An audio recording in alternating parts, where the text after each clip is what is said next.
Well, Ryan, talk about this one and the importance of this game heading down the stretch to be able to, go out with wins. Well, every game's important, whether it's the first or the 34th. So, the guys they've been buzzing all week. They've been, to their credit, they've been so professional, working really hard, and there's a good character amongst the guys now and a good little base, and really enjoying working with them. So they don't need me to remind them. They're looking forward to it themselves. New England showed last week. Obviously, they're a young and up-and-coming team as well. And against Philadelphia, they just it seemed Philadelphia gave them a lot of space in the midfield in that second half, and that's a team that can punish you for that. Well, yeah, obviously they've done it a couple of times this year. They're a very good team. As I said, Jay's done a great job with them, and they've been together for a couple of years, 2 or 3 years now. So, and I think they've had their pains of a couple of years, and I think they're just starting to blossom.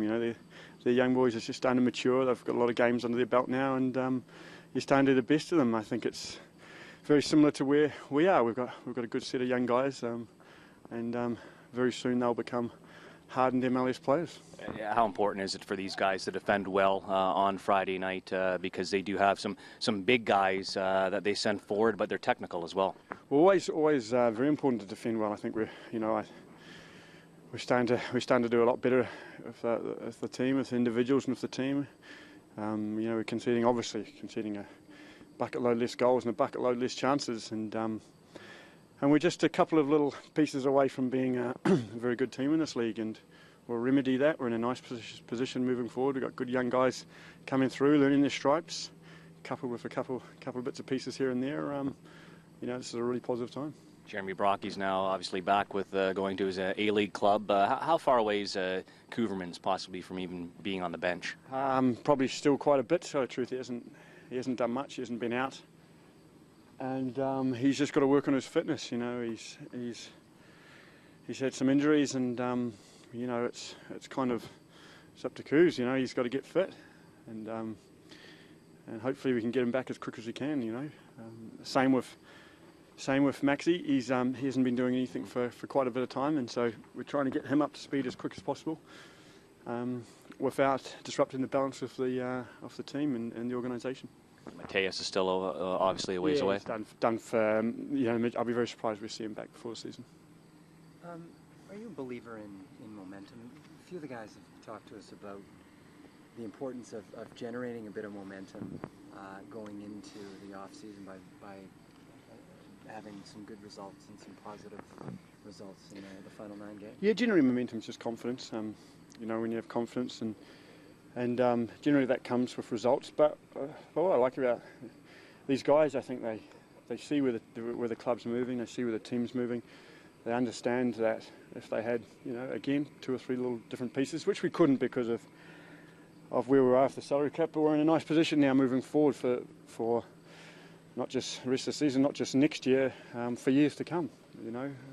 We have to be patient. We have to take some short-term pain, but hopefully for long-term results. And I think everybody sees it. So it's a nice buzz around the place. So boys are confident, and obviously they're learning their stripes. And wins help, and losses you learn. And I guess despite a couple of hiccups, if you look back over the last, pick a number, 8, 7, 8, 9 matches, they can even see themselves, I would think, that there's been some positives and maybe a corner turned here. Of course, just imagine if we had 2 designated players amongst these guys, and then maybe a couple of hardened MLS players. It's a very, very nice nucleus, a very nice base we've got now. We've got, salary cap room moving forward. We've got some allocation that we don't have to kind of pay down debt. We can kind of purchase assets. That's what it should be there for. And never had that in the whole 7 years of Toronto. It's always been paying down debt. And we're in a nice little situation moving forward. And I think the young guys see it. These guys, the group here, the foundation see it. And as I said, a few wee pieces, and we're looking like we're, again, not trying to be a short-term result team. We're trying to be a team that's going to be up there year after year after year. Are there any other fitness concerns for tomorrow? And did you put Jonathan through his paces? Is he ready to go? Yeah, Osorio's he's fit. He's ready to go. Brennan's blown a gasket. His hamstrings are done. His lungs are gone. Nelson's out as well. But besides that, we're a very, very healthy team, so it's a nice competition. You've talked about guys taking their opportunities with injuries and whatnot. You're going to be losing 4 Canadian guys for, I guess, about 10 days for the Canadian national team camp with Benito Floro. Is that a chance for guys to really impress you? And yes, 100%. Yep, 100%. What was it? Positions 9/10 of the law, so it's an opportunity, and if you take that chance, they'll keep it. As I said, I don't really pick teams. Players pick their teams. Players pick the teams themselves, what they do every single day and what they do out on the field. So they've got those guys, if they can do well, they can make my life a really unpleasant one, in a good way. With Jeremy departing, the forward corps takes a different form again. Rudy and Earnshaw, how have they looked together in practice? Are they similar players, or do they complement each other? Yeah, they're very, very. They're all different in their own way. But similar, I think Maxie's just starting to show his colours now.